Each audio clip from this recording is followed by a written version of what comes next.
Salmo 94. O texto nos diz assim: ó Senhor, Deus das vinganças, ó Deus das vinganças, resplandece, levanta-te, ó juiz da terra, e dá aos soberbos o castigo que eles merecem. Até quando, Senhor, até quando os ímpios exultarão? Fazem alarde e falam com arrogância, todos os que praticam a iniquidade se vangloriam. Esmagam o teu povo, Senhor, e oprimem a tua herança. Matam as viúvas e os estrangeiros e assassinam os órfãos. E dizem: o Senhor não está vendo. O Deus de Jacó não faz caso disso. Prestem atenção, ó estúpidos, dentre o povo. E vocês, tolos, quando se tornarão sábios? Aquele que fez ouvido, será que não ouve? Aquele que formou os olhos, será que não enxerga? Aquele que repreende as nações, será que não vai punir? Aquele que dá aos seres humanos o conhecimento, será que não tem sabedoria? O Senhor conhece os pensamentos do ser humano e sabe que são pensamentos vãos. Bem-aventurado o Senhor é aquele a quem tu repreendes, a quem ensinas a tua lei, para lhe dares descanso dos dias maus, até que se abra a cova para o ímpio. Pois o Senhor não abandonará o seu povo, ele não irá desamparar a sua herança. Nos tribunais voltará a imperar a justiça, e todos os de coração reto a seguirão. Quem se levantará a meu favor contra os perversos? Quem estará comigo contra os que praticam a iniquidade? Se não fosse o auxílio do Senhor, a minha alma já estaria na região do silêncio. Quando eu digo, os meus pés vão resvalar, a tua bondade, Senhor, me sustém. Multiplicando-se em mim as inquietações, as tuas consolações me alegram a alma. Será que pode associar-se contigo o trono da perversidade? Ou seja, o governo mau, o governo iníquo, que forja o mal, tendo uma lei por pretexto? Ajuntam-se contra a vida dos justos e condenam à morte os inocentes. Mas o Senhor é o meu alto refúgio. O meu Deus é o rochedo em que me abrigo. Sobre eles faz recair a sua iniquidade, e pela maldade deles próprios os destruirá. O Senhor, o nosso Deus, os destruirá. Louvado seja o nome do Senhor pela sua palavra. Vamos orar. Pai, abençoa a meditação que faremos nas Santas Escrituras. Nesta exposição, ó Pai, que o nosso coração seja edificado pelo Senhor, que a tua graça venha se manifestar no nosso meio, Pai. Vidas sejam consoladas, confortadas, que o Senhor venha nos edificar para a honra e para a glória do teu santo nome, em o nome de Cristo Jesus. Amém. Amém. Os irmãos podem sentar, por favor. O contexto deste salmo, do Salmo 94, ele é incerto. Não se sabe a época em que ele foi composto, a gente não tem essa informação. Em todo caso, fica muito claro que se trata de um salmo dos oprimidos, daqueles que, de alguma maneira, são duramente, grandemente prejudicados por autoridades. É o que fica muito claro aqui neste salmo. Parece que a situação envolvia líderes, parece que a situação envolvia governantes injustos, pessoas que tinham a liderança, tinham o governo dentro da própria nação de Israel. É interessante porque isso está no verso 8, Por isso que eu digo dentro da própria nação de Israel, que o texto diz assim: preste atenção, ó estúpidos, dentre o povo. A questão aqui parece ser que governantes no meio do povo estavam agindo de maneira muito ruim, estavam oprimindo o povo de Deus, a nação de Israel. E, de fato, quando nós olhamos os livros dos reis e das crônicas, esses livros nos relatam que Israel teve uma longa história sórdida desta natureza, de pecados, de injustiças, de todos os tipos. Pecados e injustiças, frutos de reis maus, reis que não tinham um relacionamento com Deus, mas que viveram suas vidas do seu próprio jeito, ocuparam o trono, governaram o povo de Deus, mas fizeram aquilo que era mal aos olhos do Senhor. E em todos esses casos, se os irmãos lerem o livro de Reis, os 2 livros de Reis e os 2 livros de Crônicas, os irmãos verão isso. Reis maus se levantando e o povo de Deus sofrendo por causa disso. Mas independentemente do que tenha sido a causa da opressão que se estava sofrendo, é certo que esse salmo foi escrito em um momento quando o remanescente fiel de Deus estava maldosamente sendo oprimido e precisava da justa vingança do Senhor. Este salmo é um salmo que clama ao Senhor pedindo alívio nesses dias maus, nesses dias em que a justiça está falhando. Então, o salmista se volta para Deus dizendo: Senhor, olha isso que está acontecendo. Senhor, contempla a nossa situação. Ó Deus, olha o que está acontecendo. O texto aqui deixa bem claro que o mal avançou a tal ponto, de tal maneira, que está além do poder do homem para resolver o problema. A situação no meio do povo chegou num nível tão drástico, tão terrível, e que os homens não tinham poder para resolver a situação. A coisa desandou. E há momentos assim, né, na vida da gente, ou pelo menos ao nosso redor, que nós vemos isso acontecer em famílias, em situações de injustiça, que nós olhamos e falamos: não tem jeito. Muitas vezes olhamos para o nosso Brasil dessa forma, né? Olhamos para as injustiças que acontecem nessa nação e falamos: olha, o homem não tem como resolver isso. Há problemas que nós enfrentamos em que nós reconhecemos que não temos as condições em nós mesmos para dar solução. E esse parece ser o caso aqui deste salmo. E eu quero dividir esse salmo em 6 partes. Vou falar sobre essas 6 partes e no final eu quero trazer uma aplicação geral para os irmãos. A primeira delas está nos versos de 1 a 3. Há aqui um clamor para que o justo exerça o seu juízo, né? Nos versos de 1 a 3, o texto diz: ó Senhor, Deus das vinganças, ó Deus das vinganças, resplandece. Levanta-te, ó juiz da terra, e dá aos soberbos o castigo que eles merecem. Até quando, Senhor, até quando os ímpios exultarão? Então aqui os justos estão clamando a Deus para que esse justo juiz, o Senhor, venha executar juízo sobre a nação, sobre o povo, sobre suas vidas, que a vontade de Deus venha se manifestar, que Deus venha arrumar a casa, que Deus venha arrumar a nação. No texto está muito claro que os justos estão cansados de padecer a opressão, e não há quem lhes possa socorrer. Não há homem que possa socorrer, não há líder que possa socorrer esta nação, pois todos estão numa situação caótica e somente Deus pode resolver isso. Por isso há um clamor aqui: ó Senhor, Deus das vinganças. O salmista não está pedindo: Deus, levanta fulano, levanta Beltrano. Não, o salmista está pedindo diretamente a mão de Deus sobre essa situação.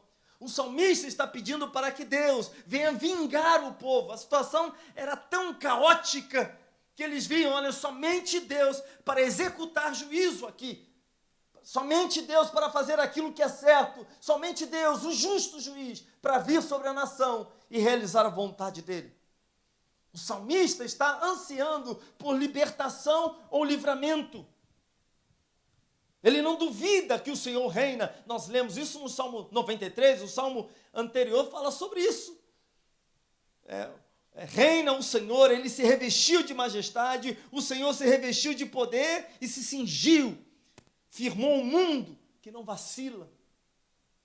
O salmista não tem dúvida de que o Senhor reina, e exatamente por isso que ele apela a esse Deus maravilhoso. Esse Deus que é o único que pode de fato fazer justiça, é o Senhor, é o Deus Todo-Poderoso. E assim nós, muitas vezes, olhamos para as situações à nossa volta, olhamos e percebemos que os homens não irão fazer aquilo que é justo. Nós não encontramos nas mãos dos homens o poder para consertar certas situações, certos problemas. Então nós precisamos nos voltar para Deus. Inúmeras vezes nós nos veremos em situações assim. Passaremos por problemas que nós não teremos o controle, não teremos como resolver. Nessas horas, meus irmãos, só temos que voltar para o nosso Deus vivo, o Deus Todo-Poderoso. Ele sim pode mudar todo e qualquer quadro. E ele então não duvida, ele apela a esse Deus para que ele venha fazer justiça. De fato, nada é novo debaixo do sol. Ímpios pareciam, de acordo com o texto, pareciam estar se safando impunes das suas iniquidades. Pessoas que praticavam iniquidade e continuavam suas vidas e nada lhes acontecia. Este é o quadro aqui. Deus não estava, da perspectiva humana, né, aparentemente atuando conforme o título dado a ele lá em Gênesis capítulo 18, verso 25, Abraão dá esse título ao Senhor, né? E esse título passou a ser usado até pelos hebreus da época, o juiz de toda a terra. A percepção das pessoas é, olha, Deus não está vendo, Deus não está executando o juízo. O texto dá a ideia de que Deus parecia estar indiferente, demorando muito. Deus parecia não estar usando da sua prerrogativa que ele mesmo tomou para si, em Deuteronômio capítulo 32, verso 35, quando diz, a mim pertence a vingança, a retribuição, Deus está dizendo, a retribuição pertence a mim. Então o povo olha para a situação e diz, olha, parece que Deus não está se valendo de nada disso. Porque os homens maus têm avançado, a iniquidade tem crescido, os problemas na nação têm crescido, o povo tem ido de mal a pior. Meus irmãos, que o Senhor agiria, certamente não haveria dúvida, mas a pergunta que há aqui neste texto, no verso 3, vai dizer assim, até quando, Senhor, os ímpios? Até quando os ímpios exultarão? Eles clamam a Deus, eles pedem o socorro do Senhor, eles pedem a misericórdia de Deus, mas eles perguntam ao Senhor, até quando isso vai continuar acontecendo? Até quando? É interessante porque Abacuque, capítulo 1, verso 2, também fez a mesma pergunta, o profeta também fez, até quando, Senhor, terei de pedir socorro? Os mártires diante do trono do Cordeiro, em Apocalipse capítulo 6, verso 10, eles também disseram, até quando, Senhor, quanto tempo passará até que julgues os habitantes da terra e vingues o nosso sangue? E essa também, por vezes, esse também, por vezes, é o nosso questionamento. Até quando, Senhor? Nós também já nos sentimos injustiçados, traídos, abandonados, deixados de lado, prejudicados de alguma maneira, e também questionamos, ó Deus, até quando? Quantas vezes nós não apelamos ao Senhor da mesma maneira, nos mesmos termos, Senhor, até quando? Olhando para aquilo que nós chamamos de injustiça, pois nos percebemos injustiçados. De acordo com a nossa visão, eu digo de acordo com a nossa visão, porque, por vezes, na visão celestial, na visão do Deus Todo-Poderoso, ele está sabendo o que ele está fazendo comigo e com você. E a gente, às vezes, acha que está sendo injustiçado, quando, na verdade, o que está acontecendo é justiça. Porque a gente colheu. Aliás, porque a gente semeou e está colhendo. Mas a verdade, meus irmãos, é que nós clamamos a Deus para que Ele exerça juízo sobre as nossas causas. Constantemente também nos voltamos para Deus pedindo, Senhor, faz justiça diante de uma perseguição no ambiente de trabalho. Nós pedimos, Deus, faz justiça. Um problema que nós não temos como resolver, está na mão de terceiros. Pedimos, Deus, faz justiça. Alguém que tem um problema, um problema bancário, por exemplo, né? Quantas situações, né? A pessoa tem um dinheiro lá guardado na conta, de repente o dinheiro some. alguém entra, leva o dinheiro todo e você vai lá no banco e fala, olha, levaram o dinheiro. Você vai ter que entrar na justiça para reaver o seu dinheiro. Eu já ouvi inúmeras histórias, eu fui bancário durante muitos anos, e às vezes eu não podia dizer absolutamente nada para a pessoa. Eu falei assim, olha, procura um advogado, um escritório, né, senta com eles, explica o que está acontecendo e entra na justiça, meu filho. E o dinheiro sumiu da sua conta, alguém entrou lá, digitou a senha e levou. E a sensação de injustiça nessas horas é muito grande. E nesses momentos nós perguntamos, Senhor, até quando? Diante do sofrimento nós perguntamos a Deus, até quando? Diante das injustiças, questionamos ao Senhor, Senhor, até quando? E aí nós temos, nos versos 4 a 7, nós temos o argumento posto ao justo juiz, o argumento posto diante de Deus, né? O texto nos diz assim, fazem alarde e falam com arrogância. Todos os que praticam iniquidade se vangloriam. Esmagam o teu povo, Senhor, e oprimem a tua herança ou possessão. Né? Matam as viúvas e os estrangeiros e assassinam os órfãos. E dizem, o Senhor não está vendo. O Deus de Jacó não faz caso disso. Notem, meus irmãos, que isso estava acontecendo no meio do povo. O povo de Deus estava sendo duramente oprimido. Duramente oprimido. O povo está olhando para todas essas injustiças, e esse povo se apresenta, o salmista aqui está dizendo para Deus, apresentando aqui os argumentos, olha Senhor, o que é que eles estão fazendo? O salmista tem uma boa razão para apresentar o seu apelo, pois as coisas que os ímpios estavam fazendo, as coisas que esses líderes religiosos, esses líderes do povo, esses governantes estavam fazendo, essas coisas, Deus considerava essas coisas, aonde eles estavam atingindo, Deus considerava essas questões preciosas, eles estavam tocando nessas coisas. Ele está dizendo aqui, olha, eles fazem alarde, falam com arrogância, é um povo arrogante, ficam se vangloriando, né, da iniquidade que praticam, estão esmagando o povo de Deus, maltratando o povo de Deus, oprimem aqueles que são propriedade exclusiva do Senhor, matam as viúvas e os estrangeiros, e assassinam os órfãos.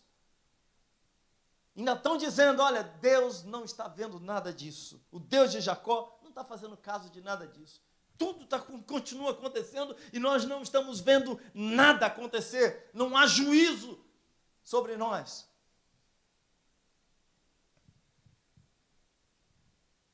Em outras palavras, esses homens se colocavam acima de Deus, dizendo, o Senhor não vê, Deus não se importa.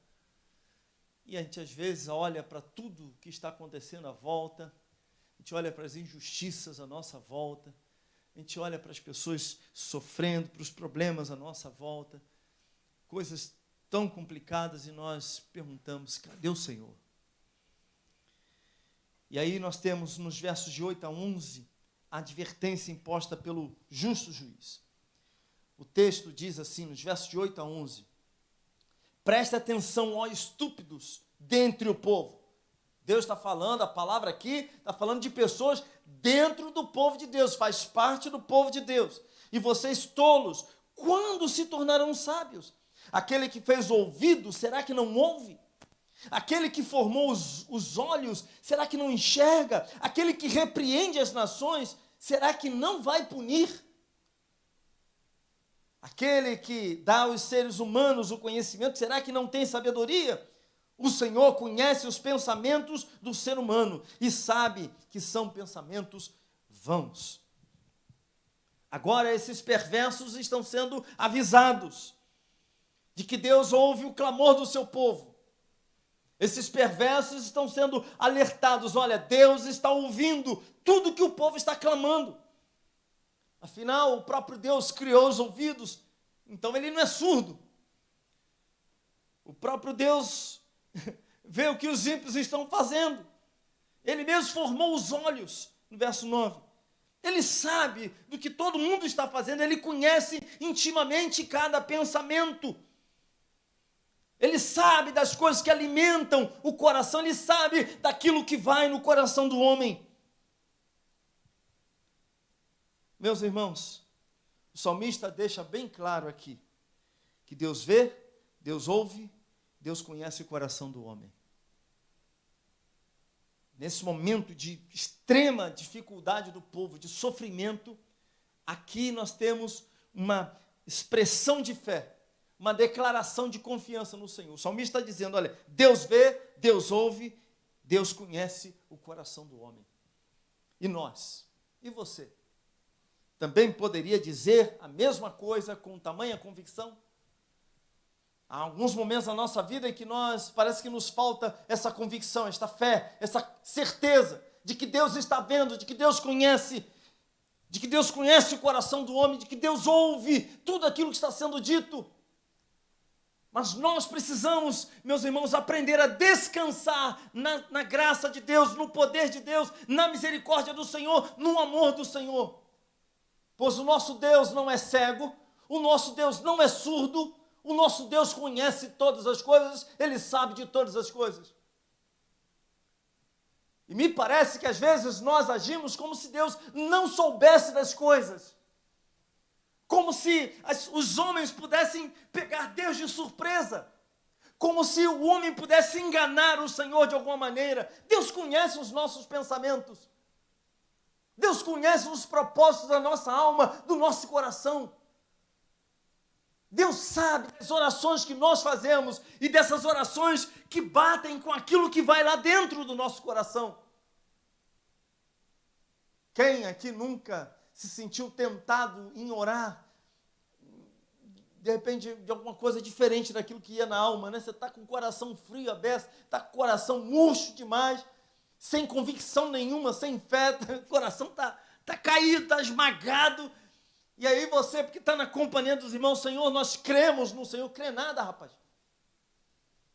Deus, eu confio, o Senhor está vendo. Você sabe disso, tem certeza disso? Porque às vezes nós declaramos uma coisa, mas o nosso comportamento, a nossa atitude no dia a dia diz outra. Nós agimos como se Deus não conhecesse o coração do homem, nós agimos como se Deus não ouvisse as nossas orações, e a palavra de Deus diz que o Senhor ouve as orações do justo. Nós agimos como se Deus não visse a nossa vida, não acompanhasse a nossa vida. Deus sabe de todas as coisas. Ele sabe por onde você anda, Ele sabe o que você faz, Ele sabe dos seus pensamentos, Ele sabe de tudo. Ele sabe se a nossa vida glorifica ou não a vontade dEle. Ele sabe da razão dos nossos sofrimentos. Ele sabe se você hoje está debaixo de angústia. Ele sabe. Então devemos aquietar o nosso coração e devemos entregar tudo nas mãos dEle. Confiar, Deus virá ao nosso encontro. Ele agirá. A justiça de Deus será executada no nosso meio, na nossa vida. A quarta coisa aqui, nós temos uma afirmação de fé desses justos que são vitimados, né? Nos versos 12 a 15, bem-aventurado o Senhor é aquele a quem tu repreendes, ou seja, mais que feliz é aquele a quem o Senhor repreende, né? A quem ensinas a tua lei, para lhe dares descanso dos dias maus, até que se abra a cova para o ímpio, pois o Senhor não abandonará o seu povo, Ele não irá desamparar a sua herança, ou a sua possessão, a sua propriedade. Nos tribunais voltará a imperar a justiça, e todos os de coração reto a seguirão. Aqui nós temos essa afirmação de fé dos justos que confiam no Senhor, embora eles estejam vivendo num mundo caído, e que sejam vítimas desses ímpios. E o texto está dizendo que o justo é feliz, e é feliz por uma razão, porque ele é disciplinado, porque ele é repreendido pelo Senhor. Não está falando de é feliz porque é castigado, mas essa repreensão é disciplina do Senhor. Esse Deus que lhe ensina a sua lei. Portanto, nos dias de crise, aquele que é repreendido por Deus se mostra confiante, porque sabe que o ímpio será julgado, porque sabe que Deus irá exercer a sua justiça. Ele sabe que Deus jamais irá abandoná-lo. Você se vê, você se entende, você olha para a palavra de Deus, conhecendo o seu coração, a fé em Cristo Jesus que foi operada na sua vida, você se vê como herança do Senhor, como propriedade de Deus, então entenda, Deus jamais nos abandonará, jamais. O homem te abandona, o pai e mãe abandonam, mas Deus jamais. A família pode abandonar, deixar de lado, mas Deus jamais. Marido, cônjuge pode abandonar, mas Deus jamais irá nos abandonar. Deus jamais. O amor do Senhor por nós é incondicional. Dentro do contexto do Antigo Testamento, a herança, no caso aqui, é propriedade exclusiva, é possessão. No Novo Testamento a gente pode chamar da igreja de Cristo Jesus. E esta é a afirmação dos justos. Eles sabem que os ímpios serão julgados. O mal, meus irmãos, ele não é eterno. O justo sabe que Deus não o abandonará. E a quinta coisa que nós temos aqui nos versos 16 a 19, o texto nos diz, está falando aqui do alento para esses justos que estão sendo vitimados, né? Quem se levantará a meu favor contra os perversos? Quem estará comigo contra os que praticam a iniquidade? Se não fosse o auxílio do Senhor, a minha alma já estaria na região do silêncio, ou seja, na morte. Quando eu digo, os meus pés vão resvalar, a tua bondade, Senhor, me sustém. E o texto continua, multiplicando-se em mim as inquietações, as tuas consolações me alegram a alma. Aliviado e seguro, meus irmãos, o justo vitimado acha alento no socorro divino, é o que nós temos aqui. Esse socorro divino traz alívio para a ansiedade do coração desses justos. Portanto, nós devemos lembrar do Senhor Jesus que deixou o outro Consolador, no caso o Espírito Santo, ele traz alívio sobre o nosso coração. O nosso alento, meus irmãos, é a proteção do Senhor. O nosso alento, meus irmãos, é a defesa, é a ajuda, é a consolação do Senhor. Ele nos dá, e essas coisas nos dão esperança nesses tempos de aflições. E a sexta e última coisa que nós temos aqui está nos versos 20 a 23, e depois eu quero passar para algumas aplicações finais. Está falando da âncora dos justos, que são vitimados, né, nos versos 20 a 23. Será que você pode associar-se será que pode associar-se contigo o trono da perversidade, que forja o mal, tendo uma lei por pretexto? Ajuntam-se contra a vida dos justos e condenam a morte dos inocentes. Mas o Senhor é o meu alto refúgio. E a ideia aqui, é importante a gente parar e pensar, né? Está falando de subir uma montanha, né? Um monte muito alto. E lá você tem uma fortaleza. Essa é a questão do refúgio, meu alto refúgio. O meu Deus é o rochedo em que me abrigo. Sobre eles faz recair a sua iniquidade, e pela bondade deles próprios os destruirá. O Senhor, nosso Deus, os destruirá. O Salmo está concluindo aqui com um importante contraste, revelando a âncora da alma daqueles que são justos, né? A confiança desses justos, que não repousa em pessoas, mas repousa no Senhor. Ele sabe que não depende dos homens, ele depende de Deus.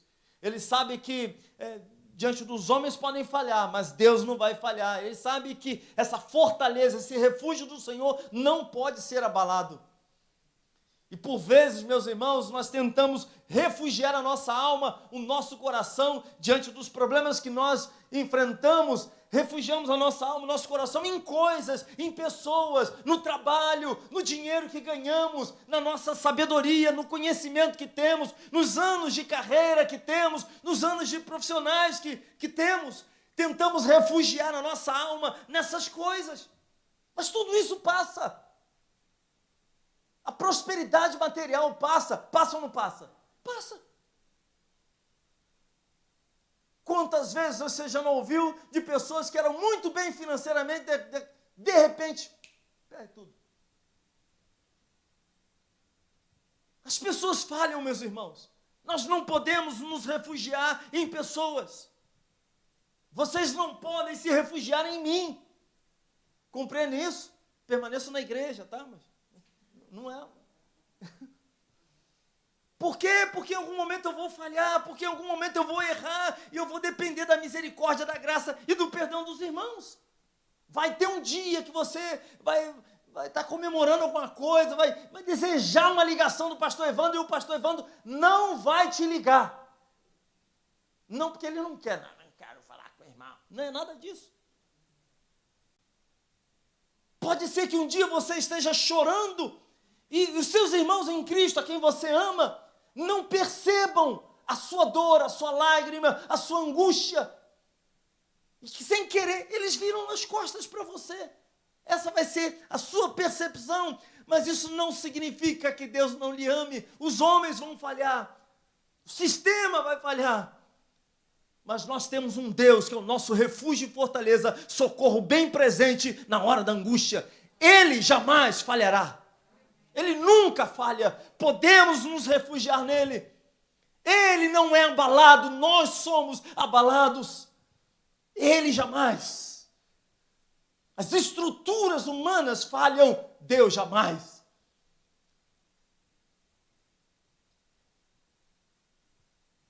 O justo, portanto, deve viver pela fé.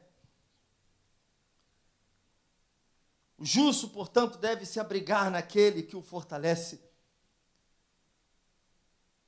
A fé no Senhor, que no final fará justiça, que vingará a maldade dos ímpios. Nós não sabemos. O tempo de Deus é um tempo diferente do nosso tempo. Nós, quando começamos a sofrer, pedimos logo, Deus, vem com a tua mão, com o teu cajado, arrebenta tudo. Não é assim que a gente pede? É verdade. A gente está pedindo para Deus fazer essas coisas. Mas é o nosso Deus que sabe de todas as coisas. Nele devemos confiar, devemos colocar o nosso coração. E eu quero trazer aqui algumas aplicações finais. O que é que nós podemos aprender com este salmo? Quais aplicações se pode fazer do ensino de que Deus é um Deus justo, justo juiz? Primeiro, a vingança, meus irmãos, pertence ao nosso Senhor. Nós não temos que nos ocupar com ela, mas praticar o bem. Essa deve ser a nossa postura. Você não tem que se vingar de ninguém. Não precisa fazer justiça com as suas próprias mãos. Não tem que se vingar de quem pecou contra você, quem machucou você, quem agrediu você, quem usurpou, quem defraudou você. Não tem que se vingar dos governantes. Nada e ninguém. Na prática, veja o que é que significa e com o que se parece, né? Abram em Romanos capítulo 12, por favor.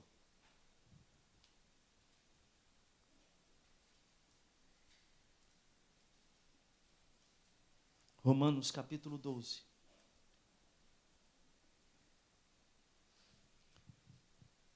Verso 17.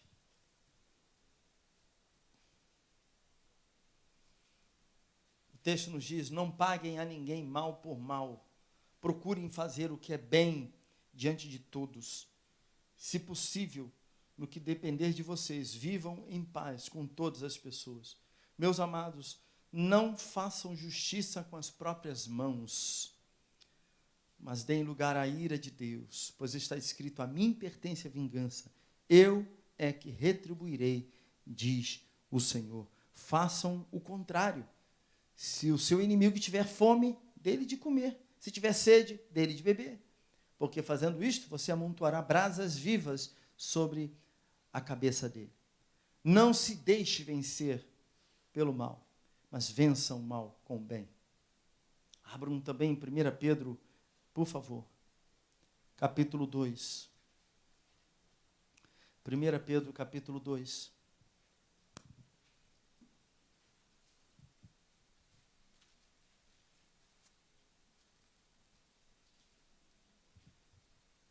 1 1 Pedro capítulo 2, versos 21 a 23. Porque para isto mesmo vocês foram chamados, pois também Cristo sofreu no lugar de vocês, deixando exemplo para que vocês sigam os seus passos. Ele não cometeu pecado, nem foi encontrado engano em sua boca. Pois ele, quando insultado, não revidava com insultos. Quando maltratado, não fazia ameaças, mas se entregava àquele que julga,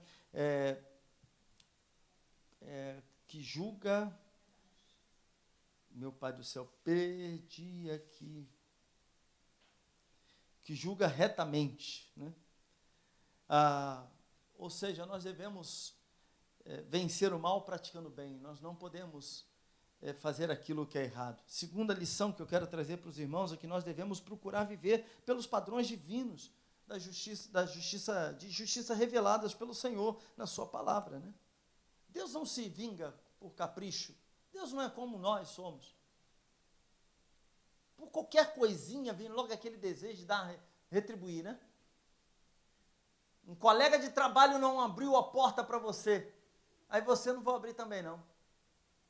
Às vezes é parente, mora dentro de casa, não abriu, não abre também não. A vingança, meus irmãos, a vingança divina significa ação para que se retribua e restrinja o mal e se estabeleça a justiça. É diferente da minha e da sua. Porque nós, quando queremos vingança, não queremos justiça. Queremos fazer o outro sofrer o mesmo que nós sofremos. Viver pelos padrões de justiça divinos, na prática significa, meus irmãos, odiar o pecado e amar a justiça. É muito diferente do que nós entendemos de uma maneira geral. Miqueias, capítulo 6, verso 8. Ó povo, o Senhor já lhe declarou o que é bom e o que Ele requer de você. Que pratique a justiça, ame a misericórdia e ande humildemente com o seu Deus. Essa deve ser a nossa postura. Nós devemos procurar viver pelos padrões divinos de justiça e não segundo o nosso padrão. E a terceira e última coisa, que nós podemos contar com o cuidado de Deus. Todos nós podemos contar com o cuidado de Deus. O Senhor não rejeita o seu povo. Ele cuida de nós, Ele não abandona o seu povo. Talvez você hoje não esteja vendo a mão de Deus agindo na sua vida, mas entenda, Deus está vendo tudo. Se você pertence a Ele, entenda isso, Deus está vendo tudo e Ele agirá. Nós não compreendemos, mas as lutas, as adversidades que nós enfrentamos de alguma maneira servem para moldar o nosso coração. Trabalham a nossa vida, aparam as arestas da nossa alma. Nós precisamos, por vezes, Deus nos leva por caminhos difíceis para que nós sejamos tratados por Ele. Deus não abandona os seus. Nós abandonamos uns aos outros, nós deixamos de ligar, nós deixamos de amar pessoas, nós deixamos de dar a devida atenção para as pessoas, mas com Deus não é assim. Deus molda a nossa vida, Deus trabalha a nossa vida, nas adversidades, nas angústias, o nosso Deus trabalha as nossas vidas. E precisamos confiar na sua graça, no seu amor, precisamos confiar que o nosso Deus está no controle de todas as coisas. E diante, então, de tudo isso, meus irmãos, que venhamos confiar no Senhor. Venhamos confiar no seu amor, venhamos confiar na sua bondade, na sua misericórdia. Talvez hoje você esteja justamente indagando ao Senhor, Senhor, até quando isso continuará acontecendo? Até quando continuarei passando por essas dificuldades, por esses problemas, enfrentando essas lutas? Até quando? O nosso Deus conhece todas as coisas. Talvez hoje você se veja, eu não aguento mais. Se você continuar no meio da batalha, pode ter certeza, você aguenta assim. A gente às vezes fala, Senhor, está duro demais, está difícil demais, eu não aguento. Aguenta. Lá no céu o Senhor está falando, aguenta. Sou eu quem te capacito, meu filho. Sou eu quem opero, sou eu quem te guardo, sou eu quem te abençoo, sou eu quem abro o caminho, sou eu quem fecho o caminho, sou eu quem abro portas e fecho portas, sou eu quem faço tudo isso, sou eu quem permite o ímpio se levantar contra a sua vida, seu interior está sendo moldado por isso, sou eu. É Deus dizendo para mim e para você. E nós nos tornamos, somos aperfeiçoados pelo Senhor, de uma maneira geral, não nas vitórias, mas nas lutas. Não é assim? A nossa arrogância, vou usar uma palavra aqui, ela é puída. É esmigalhada em meio às lutas da vida, aos problemas da vida. A nossa vaidade é dissolvida em meio aos problemas da vida. Nas dificuldades em que nós somos moldados e trabalhados pelo Senhor, somos aperfeiçoados por Deus. Confiemos na misericórdia e no amor do Senhor. O mundo pode ser injusto e ele é injusto. Lá no seu ambiente de trabalho, o seu ambiente pode ser muito hostil. Mas compreenda, isso não é razão, não é motivo para você andar também em hostilidade. Você faz parte do povo de Deus, você tem uma aliança com o Senhor. Nós não podemos viver da mesma maneira que este mundo vive. Os nossos valores são outros. Nós temos um outro rei sobre as nossas vidas. Quem governa a nossa vida não é o diabo, é o Senhor dos exércitos. Quem dirige a minha vida, a sua vida, não pode ser o nosso coração, o meu coração, o seu coração, mas o Senhor. Confiemos na graça de Deus e no amor do Senhor, em o nome de Cristo Jesus. Amém? Curva a sua cabeça, vamos orar.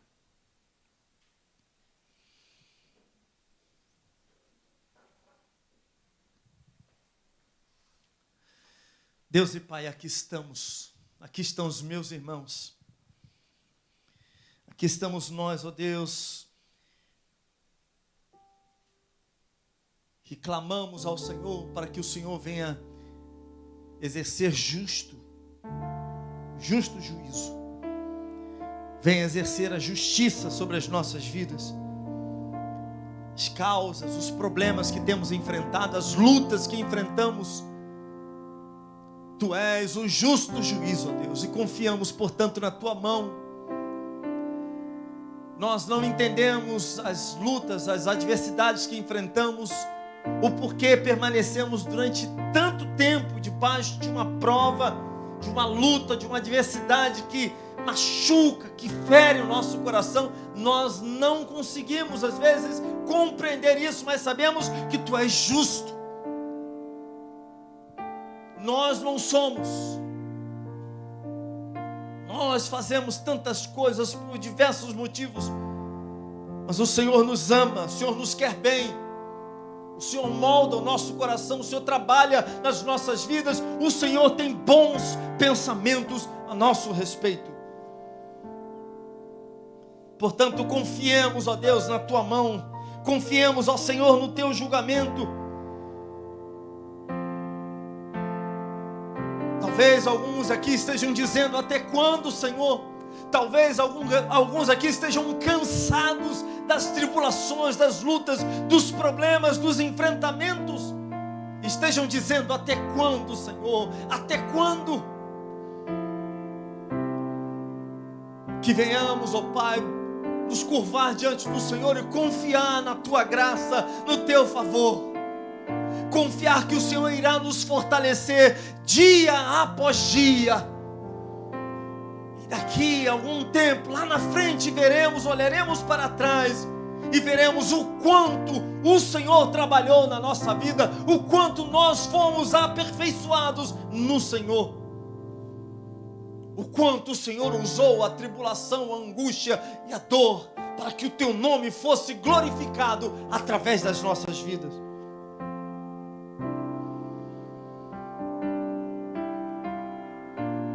Olhamos para as situações, ó Deus, e vemos, a sensação que temos é que a injustiça está imperando, que os problemas não param de crescer, que as lutas continuam se avolumando, e nós nos sentimos, ó Deus, achatados por tudo isso.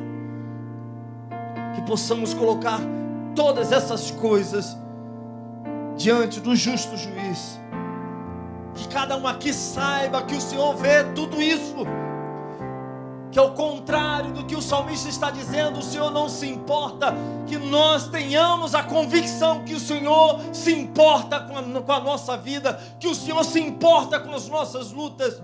O Senhor vê todas as coisas. Que o Senhor vê, que o Senhor ouve e que o Senhor conhece o nosso coração.